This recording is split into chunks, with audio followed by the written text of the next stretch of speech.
Hi guys, welcome to SP Gods YouTube channel. நான் உங்க பிரசாந்த். இன்னைக்கு நாங்க பார்க்க போற ஒரு தலைப்பு என்ன கேட்டீங்கன்னு சொன்னா, தக் லைஃப் இசை வெளியீட்டு விழாவில் நடந்த ஒரு உணர்ச்சிகரமான ஒரு மூமெண்ட்ஸ் சொல்ல தான் இந்த வீடியோ நடத்துகிறது முதல் காரணம். தக் லைஃப் இந்த பேர் வந்து ஒரு அர்த்தமுள்ள வார்த்தை. வெறும் ஒரு திரைப்படம் மட்டும் இல்ல, ஒவ்வொரு மனிதனுக்கும் ஒரு ஃபைட் பண்ண வேண்டிய போராட்டம் வரும்போது அந்த போராட்டத்தின் பேர் தான் தக் லைஃப் என்ன சொல்றாங்க. அதை தான் இயக்குனர் மணிரத்னம் வந்து ஒரு எடுத்துக்காட்டாக இப்போ ஒரு படம் எடுத்திருக்காரு. அவர்களின் கற்பனை, கமலஹாசனின் ஒரு அழுத்தமான நடிப்பு மற்றும் சிம்புவின் ஒரு உணர்வுபூர்வமான வாழ்க்கை அனுபவம், இவ மூணு கலந்த ஒரு ஒன்று சேர்ந்த ஒரு விஷயமா இந்த படம் பார்க்கப்படுது. கைஸ், நீங்க ஃபர்ஸ்ட் டைம் எங்க சேனலுக்கு விசிட் பண்றீங்க எஸ்பி காட்ஸ் யூடியூப் சேனலுக்கு சொன்னா மறக்காம எங்க சேனலை சப்ஸ்கிரைப் பண்ணுங்க, பக்கத்துல இருக்க பெல் பட்டனை கிளிக் பண்ணுங்க. அப்பதான் நாங்க போடுற புது புது வீடியோஸ், ஒரு இன்ட்ரெஸ்டிங்கான சினிமா நியூஸ், ஒரு ஜெனரல் இன்ஃபர்மேஷன்ஸ் உங்களை தேடி வரும். நேற்றைக்கு மாலை வந்து நடந்த இந்த இசை வெளியீட்டு விழாவில் பிரம்மாண்டமா நடந்தது. பலர் பேசினாங்க. ஆனா ஒரு பேச்சு அனைவரின் நெஞ்சையும் ஒரு வரடின்னு சொல்லலாம். அது நடிகர் சிம்புவின் பேச்சு தான். மேடையில நின்றாரு, கண்ணில் கலங்கினாரு. ஒரு நடிகர் உண்மையாக பேசும்போது அது நடிப்பா இருக்காது என வாழ்நிலை.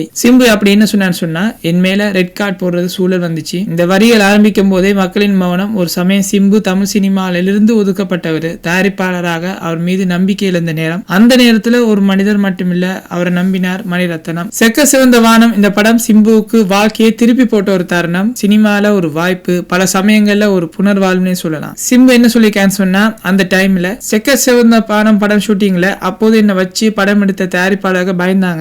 ஆனா மணிரத்னம் சார் வந்து என்ன அழைச்சி படம் கொடுத்தாரு. இந்த ஒரு வாய்ப்பு தான் அவரை மீண்டும் தமிழ் சினிமா மேடையில உயர்த்திருக்குன்னே சொல்லலாம். இது அவருக்கு நன்றி சொல்லும் தருணம் இல்ல, இது நெஞ்சை திறந்த ஒரு உண்மையான உரைன்னு சொல்றாங்க பல ரசிகர்கள். தாயின் தந்தையும் ஒரு மனிதனின் முதல் ஆசான். சிம்பு தனது உரையில உணர்வோடு கூறியிருந்தாரு. பிறந்ததுல இருந்து நடிக்க சொல்லியிருக்காங்க, படிக்க சொல்லியிருக்காங்க, ஏன் என்ன இவ்வளவு கஷ்டப்படுத்துறாங்கன்னு பலமுறை அவர் நினைச்சிருக்காரு. ஆனா இன்னைக்கு அந்த கஷ்டம் தான் அவரை கமல்ஹாசன் சாரோட நடிக்க வைக்கும் ஒரு உயரத்திற்கு கொண்டு வந்திருக்குது. இந்த ஒரு வரிய நாமெல்லாம் நம்ம வாழ்க்கையில தோல்வி அடைந்த நேரத்துல நினைவு வச்சுக்கணும். நமக்காக ஒருவர் செய்து வச்சிருந்த ஒவ்வொரு கடுமையான பயிற்சி நாம ஒரு நாள் உயரத்துக்கு கொண்டு செல்லும் என்பதுதான். ரெட் கார்டு இஷ்யூ என்பது வந்து ஒரு நடிகரின் சமூக ஒதுக்கீடு. ஆனா அது பல துறைகள்ல நடக்கக்கூடிய ஒண்ணு. ஒரு வழக்கமான மனிதனும் இந்த சமுதாயத்துல ரெட் கார்டு தாங்க ஃபேஸ் பண்ண வேண்டிய நேரம் இருக்குது. நிறைய பேர் இப்ப கூட ஒர்க் டைம்ல ரெட் கார்டு வாங்கிட்டு தான் இருக்காங்க, ஃபேஸ் பண்ணிட்டு தான் இருக்காங்க, அதுல இருந்து வெளியே வந்துட்டு தான் இருக்காங்க. அது முக்கியமா என்னன்னு சொல்ல போனா வேலை இழக்கும் நேரம்னு சொல்லலாம், குடும்பத்தை புரிஞ்சு கொள்ளப்படாத நிலைன்னு சொல்லலாம், நண்பர்களால தவிர்க்கப்படும் ஒரு உணர்வுன்னு சொல்லலாம். சிம்புவின் உரை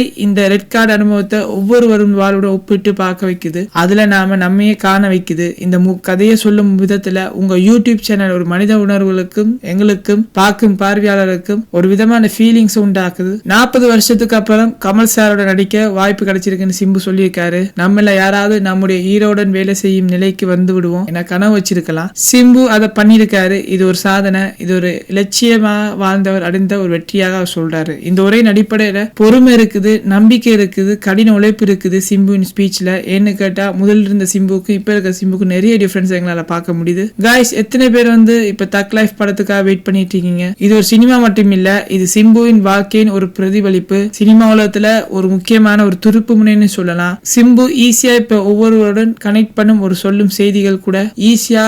ஏன் அவரோட ஃபேன்ஸ் வந்து இப்ப அவருக்கு ரோயலா இருக்காங்கன்னு முதல் காரணம் சிம்புவின் இந்த நேர்மையான பேச்சு. காய்ஸ், உங்களுக்கு இந்த வீடியோ பிடிச்சிருந்தா லைக் பண்ணுங்க, ஷேர் பண்ணுங்க, மறக்காம SP Gods YouTube channel subscribe பண்ணுங்க. எத்தனை பேர் அதாவது சிம்பு ஃபேன்ஸ் இந்த தக் லைஃப் படத்துக்காக வெயிட் பண்ணிட்டு இருக்கீங்க? மறக்காம உங்களோட கமெண்ட்ஸை, உங்களோட ஒப்பீனியனை எங்க கமெண்ட் செக்ஷன் சொல்லுங்க. அடுத்த வீடியோ சந்திக்கும் வரை உங்களிடமிருந்து விடைபெறுவது உங்கள் பிரசாந்த்.